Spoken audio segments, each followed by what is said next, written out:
Okay, so these photos were from September 2018. This is at my home at 1308 Houston Street, apartment 3 in Conroe, Texas, 77301.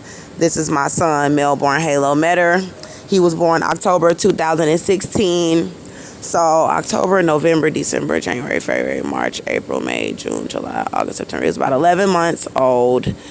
And his father was in prison for assault. Austin John Metter, a white Caucasian male who was abusing me from the beginning of the relationship, and while I was pregnant with Melbourne. Before I got pregnant with him, he was abusing me, and I was here raising my son. This was at Prestige Academy. I got my son enrolled through the state program where he received free daycare.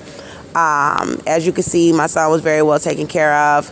I did receive persecution because of my natural hair, even at the location where I was taking him from daycare. And this was a laundry day, so there was no sheets on the bed back at home. And as you can see, he does not have any bruising on his face or body, on either of his eyes, as you can see, because I'm going to show you where the daycare allowed my son to get hurt. I stopped working at the JCPenney because of persecution. They had me crying on the job, being racist to me. I was working harder than any white woman in the company, but yet they felt the need to pick on me day after day after day until I was crying on my lunch break and screaming to God. And I ended up working at the Fairfield Inn at the Marriott, and they were persecuting me there at the Marriott for the same reasonings of being an African American woman. And I was working harder than any Hispanic woman there. I was working harder than any black woman there, and they still felt the need to constantly nitpick at me. So as you can see, my son was at home with me a lot of the time. He was very kind of frustrated because he didn't really like going to the daycare. He didn't really like being with strangers.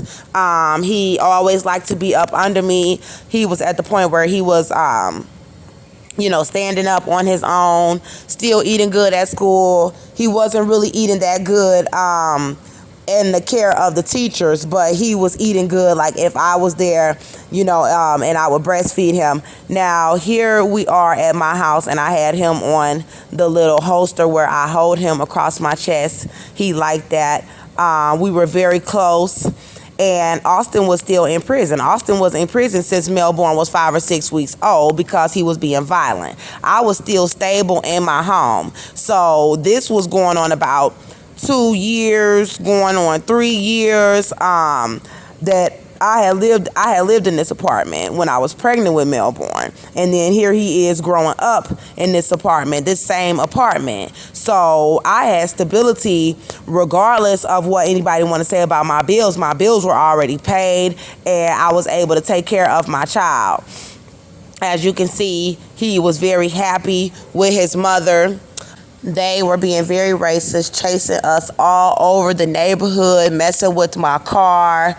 It was ridiculous. And then I got a phone call from the Prestige Academy saying, can you please come and get Melbourne? Right after I had dropped him off, I was about to hit the highway, and the lady said, oh, we need you to come take him to the emergency room.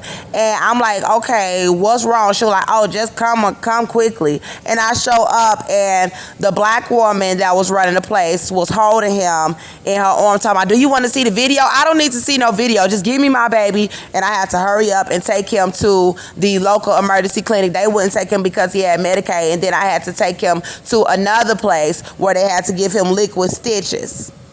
So the place is now called Westwood Academy. They changed the name. It's located on Tamina Road, 1488 in the Woodlands. And as you can see, my baby got the liquid stitch on his eye. He did not behave the same way after I started working. He really did not behave the same way after his eye got hurt. And I ended up taking him out of that daycare, and I ended up staying at home with him because they were persecuting me on the job, and they were being racist, and then they were letting my baby get hurt. So at that point, I was like, hey, I'm gonna just stay at home with my son. My bills were already paid.